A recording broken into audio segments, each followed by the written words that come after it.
Good morning, everyone. I am Richard Madlos Tumagtoy, and for today's topic, we're going to talk about leisure as a state of being. But before we start the proper discussion, let's get to know about John Newlinger first. So, he was born on April 26, 1924, and died on June 20, 1991. He is a German-American psychologist and professor of psychology at City College of New York. Newlinger is best known for contributing a social psychological theory of leisure to the field of leisure studies. According to him, to leisure means to be engaged in an activity performed for its own sake to do something, which gives one pleasure and satisfaction, which involves one to the very core of one's being. To leisure means to be oneself, to express one's talents, one's capacities, and one's potentials. The fifth concept of leisure places the emphasis on the perceived freedom of the activity and on the role of leisure involvement in helping the individual achieve personal fulfillment and self-enrichment. Unlike other definitions of leisure as time or activity, leisure as state of being is much more subjective in that it considers the individual's perception of an activity.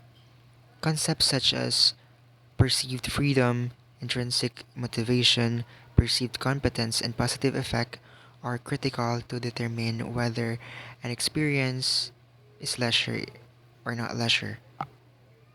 Here, leisure is something internal, a state of being, an attitude, a mental condition. It has nothing to do with time and little to do with space and activity. This is according to Bammel and Bammel 1992. In this concept, the determining variable is a person's attitude.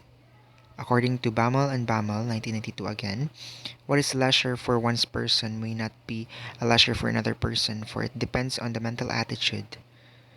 So this concept of leisure implies a lifestyle which is holistic, in the sense that one's view of life is not sharply fragmented into a number of spheres such as family activities, religion, work, and free time. Instead, as such involvement are seen as part of a whole in which the individual explores his or her capabilities, develops enriching experiences which others and seeks self-actualization and the sense of being creative, involved, expressive, and fully alive.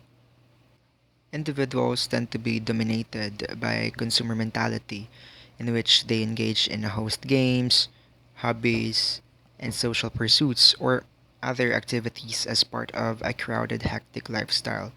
Psychiatrist Erich Fromm suggested in the Sane Society that people today suffer from a lack of autonomy and self direction in leisure and recreation, as in other areas of their lives. As consumers, they are manipulated and sold products that they do not really need or understand. Moreover, marketing techniques in the 20th century have created a receptive orientation in which the aim is to drink in, to have something new all the time, to be passive, alienated recipient of leisure goods that are thrust upon one. Fromm calls this a push button mentality in which dependence on mechanical devices excludes the possibility of truly meaningful experiences. For example, a tourist who is constantly occupied with taking pictures sees nothing at all, and does nothing except through the intermediary of the camera.